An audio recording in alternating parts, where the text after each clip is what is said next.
క్రిస్పీగా అనిపించే sweet corn పకోడీని ఎలా తయారు చేయాలో నేర్చుకుందామా?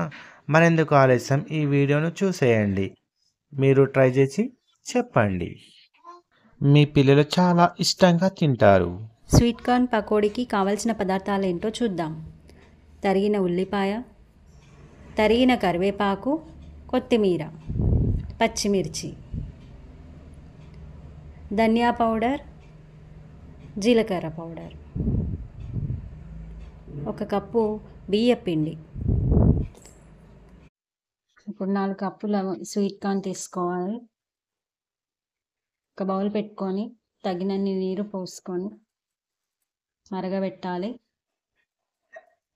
ఆలోపు మిక్సీ జార్ తీసుకొని 2 కప్పుల స్వీట్ కార్న్ వేసి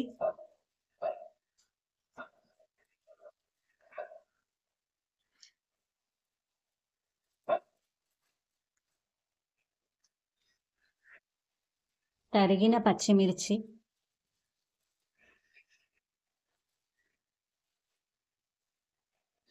తగినంత ఉప్పు,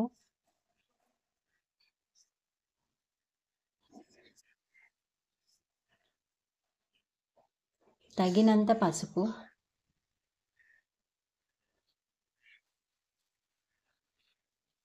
కొద్దిగా కారం వేసుకోవాలి. పచ్చిమిర్చి వేసాం కాబట్టి. టేబుల్ స్పూన్ అల్లం వెల్లుల్లి పేస్ట్ వేసి బరకగా మిక్సీ వేసుకోవాలి. ఇప్పుడు పక్కన తీసుకున్న 2 కప్పుల స్వీట్ కార్న్ని మరుగుతున్న నీళ్ళలో వేసి ఒక పొంగు వచ్చే వరకు ఉంచి దింపేసేయాలి. చూడండి. ఆలోపు ఒక బౌల్ తీసుకొని మిక్సీ వేసుకున్న ఈ పేస్ట్ని దీంట్లో వేస్తున్నాను. తరిగిన ఉల్లిపాయ, తరిగిన కరివేపాకు, కొత్తిమీర,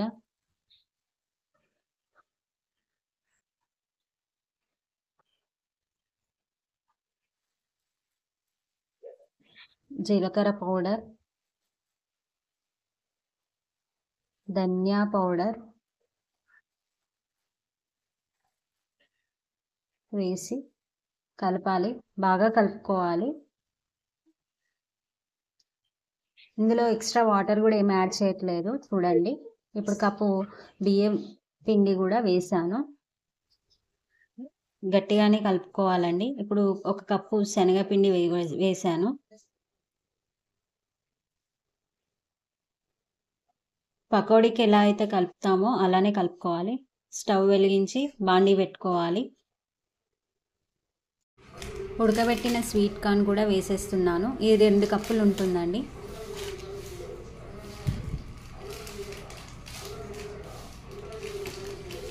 నూనె వేడయ్యాక పకోడీలాగా వేసుకోవాలి. చూపించిన విధంగా చూడండి. ఇలా వస్తుంది. ఈవినింగ్ స్నాక్స్కి చాలా బాగుంటుంది. పిల్లలు కూడా చాలా ఇష్టంగా తింటారు. మీరు ట్రై చేసి చూడండి ఒకసారి ఈ రెసిపీని. ఎలా వచ్చిందో కామెంట్ చేయండి, సబ్స్క్రైబ్ చేయండి, లైక్ చేయండి. మీరు కూడా ఇలా ట్రై చేసి చూడండి. బాగుంది, సూపర్ ఉంది.